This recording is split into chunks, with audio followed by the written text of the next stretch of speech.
Hello दोस्तों, आज तो स्टॉक प्रेडिक्शन में आपका स्वागत है। गुड मॉर्निंग दोस्तों। आज शनिवार का दिन है। मैं प्रेडिक्शन देने जा रहा हूँ सोमवार के दिन के लिए। सोमवार 4 जुलाई 2022 के दिन क्या हो सकता है, क्या संभावनाएं हो सकती है और अभी ग्लोबल मार्केट सिचुएशन क्या है, स्क्रीन रीडिंग क्या बोलती है, जो ओपन इंटरेस्ट कहाँ बिल्टअप हो गया है, कॉल राइटिंग, पुट राइटिंग, जो भी है सबके बारे में अभी हम लोग डिस्कस करेंगे। ये टेक्निकल चार्ट डाटा पॉइंट्स का लेवल वीडियो है। यहाँ आपको सपोर्ट लेवल्स, रेजिस्टेंस सब कुछ मिलेगा निफ्टी और बैंक निफ्टी में। शुरू करने से पहले चैनल के डिस्क्रिप्शन बॉक्स में बिलो द टाइटल डिस्क्लेमर रखा है, उसको कृपया पढ़ी जानिए। एज पर डिस्क्लेमर, ये एजुकेशनल प्रोग्राम है। इसके तहत जो भी मैं बोलता हूँ ये मेरी पर्सनल राय है, मेरी खुद की राय है। आपके प्रॉफिट या लॉस, लाभ या हानि के लिए मैं और मेरा चैनल जिम्मेदार नहीं रहेंगे, रिस्पॉन्सिबल नहीं रहेंगे। ये प्लीज़ नोट करके रखिए। चलिए दोस्तों, शुरू करेंगे। दोस्तों, कल शुक्रवार के दिन डो जोन्स लगभग 300 पॉइंट प्लस में क्लोज हो गया, यह अच्छी बात है। इसके चलते हुए हमारा एसजेक निफ्टी अभी 100 पॉइंट ऊपर दिखा रहा है, प्लस में दिखा रहा है, ज़बरदस्त प्लस में दिखा रहा है। और यूरोपियन मार्केट जो माइनस में थे शुक्रवार के दिन स्टार्टिंग में, वो बाद में प्लस आना चालू हो गया। तो ग्लोबली थोड़ा ठीक ठाक माहौल है। लेकिन क्रूड ऑयल प्राइसेस बढ़ गए दोस्तों 3% फिर से। जो 110-112 डॉलर के आसपास आ गए थे, फिर से 115 डॉलर के पास जाने की कोशिश कर रहे हैं। तो क्रूड ऑयल प्राइसेस का मूवमेंट नीचे नहीं आ रहा है, एक विद इन दायरे में सीमित है। 110 डॉलर नीचे और एक ऊपर 120 डॉलर, इसमें घूम रहा है दोस्तों। और जैसे कि आपको मालूम है, क्रूड ऑयल प्राइसेस के हम लोग बड़े बड़े इंपोर्टर है, तो बहुत ज़्यादा खर्चा करना पड़ता है गवर्नमेंट को। इसके लिए हमारे लिए हानिकारक है क्रूड ऑयल प्राइसेस ऊपर जाने के। तो ये बड़ा प्रॉब्लम है। दूसरा बड़ा प्रॉब्लम है एफआई की कंटिन्यूस सेलिंग। शुक्रवार के दिन भी, कल भी एफआई ने लगभग 2300 करोड़ का माल बेचा और डीआई ने लगभग 1300 करोड़ का माल खरीदा।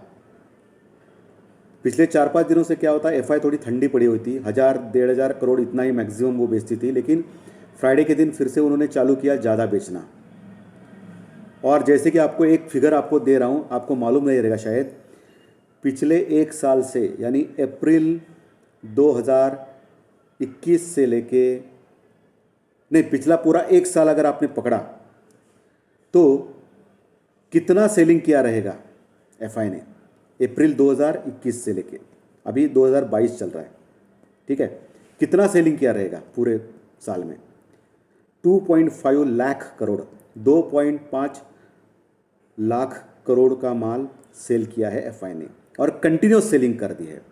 तो आप बोल रहे हैं कि इतना सेलिंग कर दिया कैसा होगा, लेकिन अगर आपको एक बोलना चाहता हूँ कि हमारी इंडियन इकोनॉमी बहुत ही स्ट्रांग है।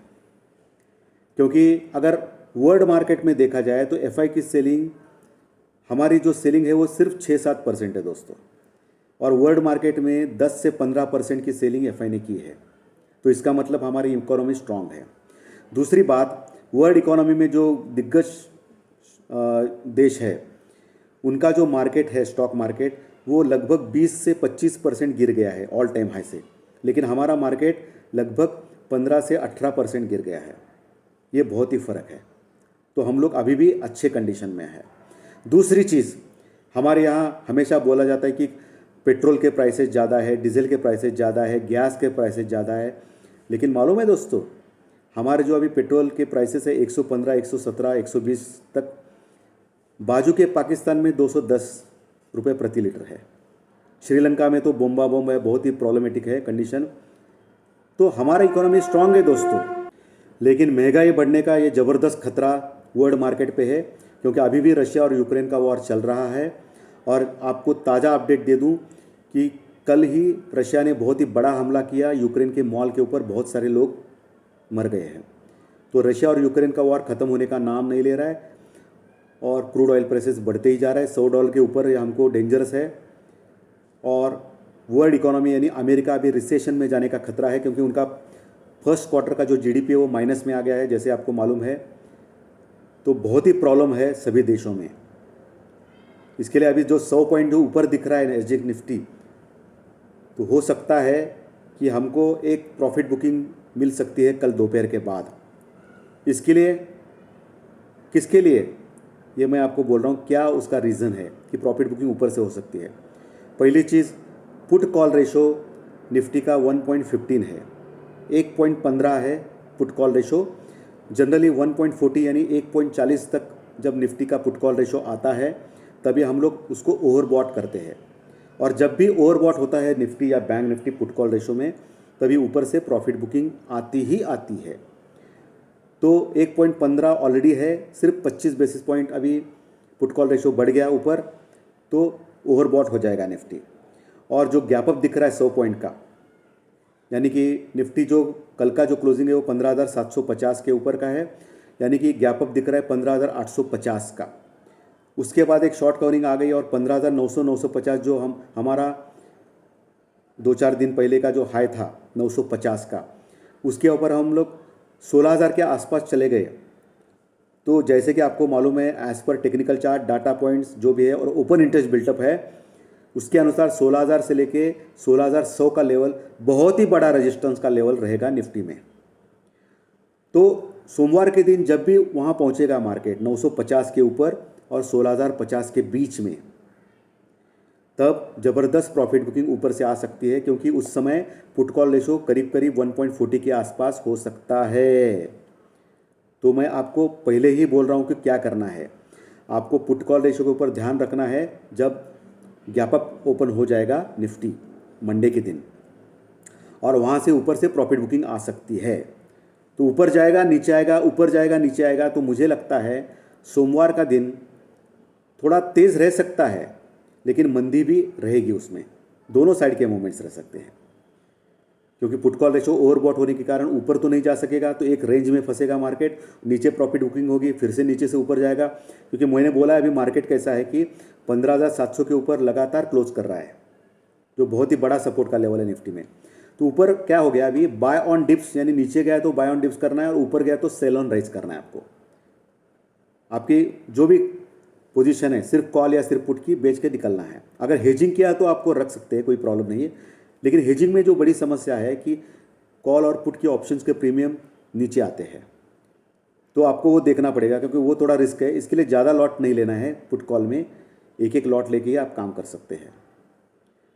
इंडिया विक्स फ्राइडे के दिन कम हो गया 3%, ये अच्छी बात है, लेकिन अभी भी 20 के ऊपर है, 21-22 के आसपास है, तो कुछ ज़्यादा इतना अच्छा नहीं हुआ है, 20 के नीचे ही अच्छा होगा। तो 20 के नीचे आना चाहिए इंडिया विक्स को। तो अभी जो कंडीशन है निफ्टी की 15,750 के ऊपर क्लोज है, यानी 15,700 के ऊपर क्लोज हो गया, अच्छी बात है।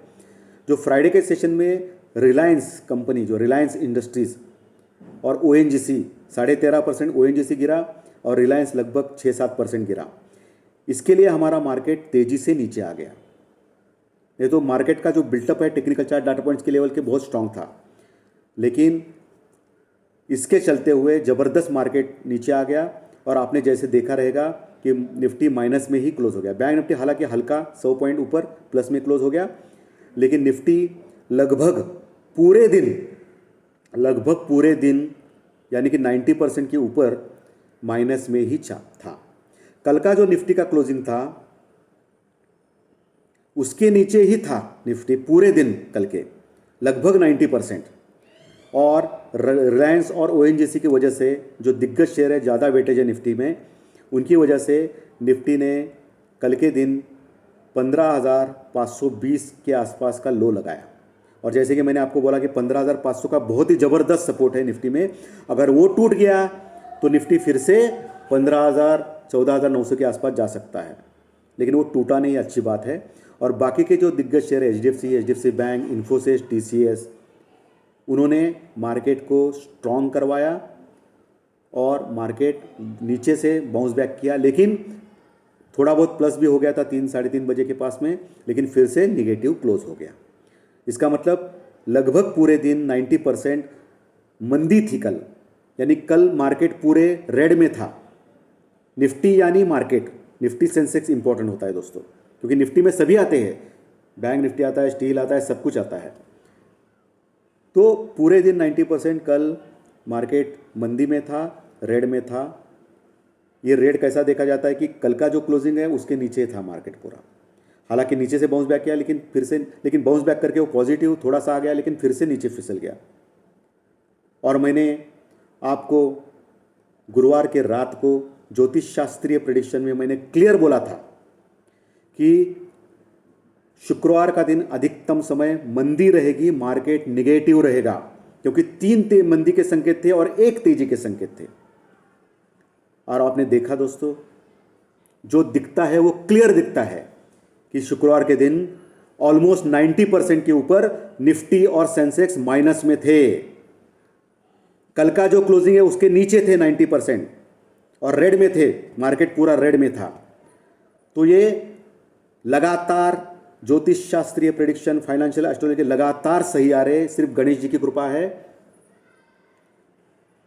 और मैं हमेशा जो ज्योतिष शास्त्रीय प्रेडिक्शन में जो बोलता हूं वो मैं आपको सिद्ध करके देता हूं कि किस पॉइंट के आधार पे मैंने तेजी का पॉइंट लिया है, किस आधार के ऊपर मैंने मंदी का पॉइंट लिया है। तो आपने देखा रहेगा वो भी। और जो मेरा जैकपॉट शेयर जो मैंने दिया था कोटक महिंद्रा बैंक, वो भी कल प्लस में ही क्लोज हो गया, ये अच्छी बात है। अभी मैं आपको एक जैकपॉट शेयर दे रहा हूं दोस्तों। जैकपॉट शेयर का नाम है आईटीसी। आईटीसी ने बहुत ही अच्छा ब्रेकआउट दिया है, 280 के पास क्लोज हो गया। 278 के ऊपर ब्रेकआउट माना जाएगा आईटीसी में। नीचे आपको 272 तक का एक स्टॉप लॉस लगाना है आईटीसी में, और नीचे ऊपर 290, 200, 292 के टारगेट तक आप जा सकते हैं आईटीसी शेयर में। वो मेरा जैकपॉट शेयर हैगा आने वाले दिनों में। जैसे कि जैकपॉट शेयर आपको मालूम है कि लगातार प्रॉफिट दे रहे हैं, और अभी तो आजकल तो आप देख रहे 90% के ऊपर भी सही आ रहे हैं मेरे जैकपॉट शेयर, और लगातार आ रहे हैं, और मंदी के मार्केट में भी आ रहे हैं। जो टेक्निकल चार्ट डाटा पॉइंट्स में मैं जैकपॉट शेयर देता हूँ ना दोस्तों, आप पिछले सारे कार्यक्रम देखिए, ज़बरदस्त प्रॉफिट मिला है लोगों को जैकपॉट शेयर में। तो ये आईटीसी हैंड कर, लेकिन आपको आईटीसी में बने रहना है। ऑलरेडी बहुत ही ज़बरदस्त रैली हो चुकी है, कभी भी प्रॉफिट बुकिंग हल्की सी आ सकती है। इसके लिए 272 का आपको स्टॉप लॉस लगाना अनिवार्य है, कैश में ले सकते हो। ऊपर 292, 300 का लेवल आ सकता है आने वाले 1-2 महीने में, 1 महीने में, ऐसा मुझे लगता है। लेकिन स्टॉप लॉस टूटना नहीं चाहिए। निफ्टी 15,750 के ऊपर क्लोज हो गया। 15,700 का एक स्ट्रॉन्ग सपोर्ट जहां पुट राइटिंग हो गई है। नीचे 15,600, 15,500 का जो सपोर्ट है वो बहुत ही इंपॉर्टेंट है। 15,500 के नीचे गया तो 15,400, 15,200, उसके नीचे 14,900। क्लियर। ऊपर निफ्टी मैंने बोला है ऑलरेडी 15,900, 950 का एक स्ट्रॉन्ग रेजिस्टेंस, उसके बाद 16,000, 16,000 से 100, 16,000, 16,050 का एक स्ट्रॉन्ग रेजिस्टेंस, उसके ऊपर अगर टिक गया तो 16,200। क्लियर। बैंक निफ्टी जो 100 पॉइंट प्लस में क्लोज हो गया, 100 पॉइंट के ऊपर 33,500 के ऊपर, नीचे 33,500 का एक अच्छा सपोर्ट है, उसके नीचे 33,300, उसके नीचे 33,000, उसके नीचे 32,800 का सपोर्ट। क्लियर। ये सपोर्ट सब मैंने डाटा पॉइंट, टेक्निकल चार्ट सब कुछ मिला के लिया है। आपको रिजल्ट से मतलब है, ये कैसे आ गया ये आप मत पूछिए। ओके। और ऊपर बैंक निफ्टी में 33,850 का एक मजबूत रेजिस्टेंस है, वो पार किया तो 34,000 का रेजिस्टेंस है। उसके बाद 34,300 का रेजिस्टेंस है। मुझे लगता है 34,000 से लेकर 34,300 जो लेवल है वो बड़ा रेजिस्टेंस हो सकता है बैंक निफ्टी में आने वाले दिनों में। उसको अगर क्रॉस किया तो 35,000 का इमीडिएटली लेवल मिलेगा बैंक निफ्टी में। ये आप ध्यान में रखिए दोस्तों। तो दोस्तों आशा करता हूँ आज का कंटेंट अच्छा लगा तो लाइक का बटन दबाइए, अच्छा नहीं लगा तो डिसलाइक का ज़रूर बटन दबाइए, और जो नए दर्शक पहली बार ये चैनल देख रहे वो सब्सक्राइब का बटन ज़रूर दबाइए, और इसके कंटेंट आपके दोस्तों में शेयर करना नहीं भूलना है दोस्तों। सो फिर मिलेंगे दोस्तों ज्योतिष शास्त्रीय प्रेडिक्शन कार्यक्रम में अगले वीडियो में। Thank you very much.